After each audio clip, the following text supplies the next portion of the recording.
राधे राधे, जय श्री कृष्ण। प्यारे दोस्तों, धार्मिक कथाएं चैनल में आपका हार्दिक स्वागत है। आज मैं अपनी वीडियो में अधिक मास में पूर्णिमा की कथा सुनाने जा रही हूँ। दोस्तों, पूरे ध्यान और एकाग्रचित होकर कथा सुनना, क्योंकि पूर्णिमा के दिन भगवान विष्णु और माता लक्ष्मी और चंद्रमा की पूजा का विधान है। हर मास में पूर्णिमा पड़ती है, लेकिन इस समय अधिक मास चल रहा है। हिंदू धर्म में पूर्णिमा का अधिक महत्व होता है। इस दिन पवित्र नदियों में स्नान करने का विशेष महत्व है। पूर्णिमा तिथि की कथा सुनने से घर में सुख समृद्धि आती है, तरक्की के रास्ते खुलते हैं। दोस्तों, अब मैं आपको पूर्णिमा की कथा सुनाने जा रही हूँ। द्वापर युग में यशोदा माँ के आग्रह से श्री कृष्ण ने एक ऐसे व्रत की महिमा का गायन किया जिसको करने से मनुष्यों की सभी मनोकामनाओं की पूर्ति होती है। जय अचल सौभाग्यदायक होती है। यशोदा जी ने पूछा, जय व्रत किसने किया है? श्री कृष्ण भगवान बोले, मृत्युलोक में ही एक बहुत सी सुंदर व रत्नों से पूर्ण एक नगरी है जिसका नाम कातिका है, जिनके राजा का नाम चंद्रहास है। वहाँ पर दिनेश्वर नामक ब्राह्मण रहता था, जिसकी पत्नी का नाम रूपवती था, जो कि बहुत सुंदर थी। उनके घर में धन वैभव की कोई कमी नहीं थी, परंतु उनकी संतान नहीं थी।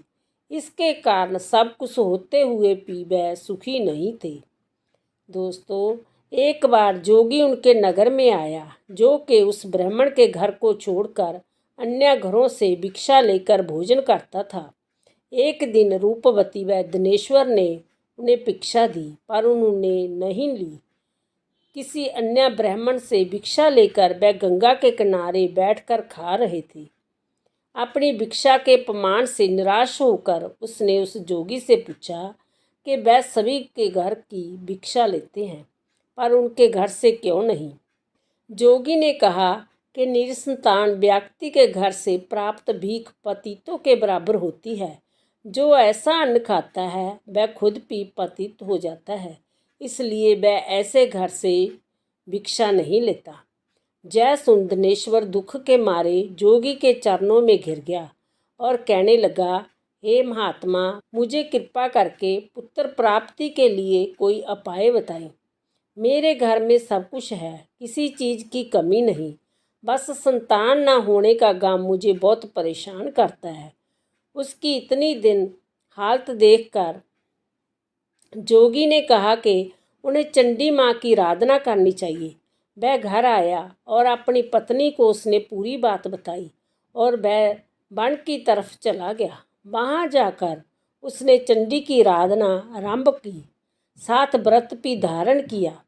उसकी आराधना करते देख माता चंडी ने 16वें दिन उसे सपने में दर्शन दिए और कहा कि तुम्हारे जहाँ पुत्र तो होगा, लेकिन 16 वर्ष की आयु में उसका निधन हो जाएगा। यदि वह दोनों स्त्री और पुरुष मिलकर 32 पूर्णमासियों का व्रत करें और उसका विधिपूर्वक पालन करें तो उसकी आयु दीर्घ हो सकती है। सवेरा होने पर इस स्थान के पास में आम का एक पेड़ दिखाई देगा। उस पेड़ पर चढ़कर फलों को तोड़कर अपने घर ले जाना और इसे अपनी पत्नी को दे देना तथा उसे सारी बात बताना और उससे कहना कि ऋतु स्नान करने के बाद श्री शिव शंकर का ध्यान रखकर इस फल को खा लेना। वह भगवान की कृपा से जल्दी ही एक सुंदर पुत्र को जन्म देगी। सुबह जैसे ही वह ब्राह्मण जागा, उसने देखा कि पास में ही एक आम का वृक्ष लगा हुआ था और उस पर एक सुंदर आम का फल भी था। उसने मुश्किलों से उस आम को तोड़ा और घर आकर अपनी पत्नी को दे दिया। अपनी पत्नी के कहे अनुसार उस स्त्री ने आम फल को खा लिया, जिसके फलस्वरूप उसने जल्द ही गर्भ धारण किया। देवी की कृपा से एक अत्यंत सुंदर पुत्र ने जन्म लिया, जिसका नाम देवीदास रखा गया।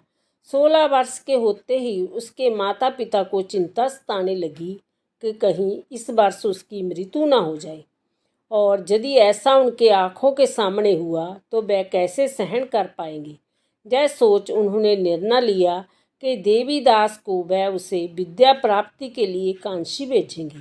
उन्होंने देवीदास के मामा को बुलाया और कहा, हम चाहते हैं कि देवीदास कांसी में 1 वर्ष के लिए जाकर विद्या अर्जन करे और तुम उसके साथ जाओ। 1 वर्ष बाद उसे वापस ले आना, परंतु इस बीच उसे कभी कहीं अकेले न छोड़ना। 1 वर्ष बाद उसे वापस ले आना, परंतु इस बीच उसे कभी कहीं अकेले न छोड़ना।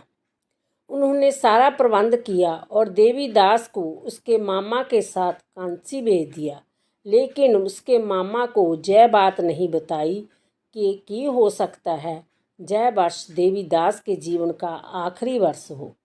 इधर देवीदास के माता पिता माता चंडी की आज्ञा अनुसार 32 पूर्णमासियों के व्रत को पूरा करने लगे। कुछ समय के बाद जब दोनों मामा भांजा एक रात्रि में विचरण करते हुए थक गए तो उन्होंने गांव में ही रुकने का तय किया। वहां पर एक ब्राह्मण की बेटी का विवाह होने वाला था, परंतु देवीदास के सौंदर्य को देखकर लड़की देवीदास से विवाह के लिए कहती है, जिसे सुन देवीदास अपने आजू में बारे उसे बताता है, लेकिन लड़की ना मानी। वह उसने कहा, जो गति उसकी होगी वही मेरी होगी। इस तरह दोनों का विवाह पूर्ण हुआ। चूँकि देवीदास को विद्या प्राप्ति के लिए भेजा गया था, तो वह अपनी पत्नी से विदा लेकर जाता है और कह के जाता है कि वह जल्द उन्होंने अपने साथ ले जाएगा। तभी उसकी आजू को लेकर चिंतित उसकी पत्नी को देवीदास ने एक पुष्प वाटिका की तरफ इशारा करते हुए कहा कि जिस दिन जय वाटिका सूख जाए समझ ले जाना मेरा अंत हो गया। वही जिस दिन जय अति हरी भरी दिखने लगे समझ जाना मेरे जीवन पर आए संकट के बादल हट गए। इसके बाद श्री कृष्ण जी कहते हैं कि देवीदास इतना कह कांशी के लिए रवाना हो गया। कुछ समय बीता, जैसे ही उसके जीवन का अंतिम क्षण निकट आया, काल एक सर्प का रूप धरकर उसे डसने के आगे बढ़ने लगा, परंतु व्रत के प्रभाव से उसे काट नहीं पाया। इसके बाद काल खुद अपने असल रूप में आकर उसके प्राण को हारने लगा, जिससे देवीदास बेहोश होकर गिर गया। तभी माँ पार्वती शिव शंकर के साथ वहाँ पहुँची। माता पार्वती ने उसे देखा और शिव शंकर से प्रार्थना करी कि इसकी माता ने पहले ही इसकी दीर्घायु होने के लिए 32 पूर्णमासियों का पूर्ण व्रत किया था और व्रत के महात्म का नाश ना हो, इसलिए प्रभु इसे प्राण दान दे। इसके बाद शिवजी ने उसे जीवित किया। इस तरह से देवीदास फिर से जीवित व स्वस्थ हो गया। उधर उसकी पत्नी उसकी प्रतीक्षा कर रही थी। उसने पुष्प वाटिका की तरफ देखा तो जो पुष्प वाटिका सूखने लगी थी वह एकाएक हरी भरी हो गई, जिससे उसे इस बात का यकीन हो गया कि देवीदास जीवित है। कुछ समय बाद देवीदास अपनी पत्नी के पास लौटा और उससे वह अपने मामा को लेकर अपने माता पिता के पास वापस आ गया। अपने लाल को जीवित देख माता पिता बहुत खुश थे और इस तरह दिनेश्वर और उसकी पत्नी ने अपने पुत्र व पुत्र वधू के आगमन पर बहुत बड़े उत्सव का आयोजन किया। तब श्री कृष्ण आगे कहते हैं, माँ दिनेश्वर के किए गए 32 पूर्णवासियों के व्रत के फल स्वरूप ही उसका पुत्र दीर्घायु हुआ और जो भी व्यक्ति इस व्रत को धारण करता है उसके जन्म जन्मांतरों के पापों का नाश होता है, वह उसे मनवांछित फलों की प्राप्ति होती है। बोलो विष्णु भगवान की जय। बोलो माता लक्ष्मी जी की।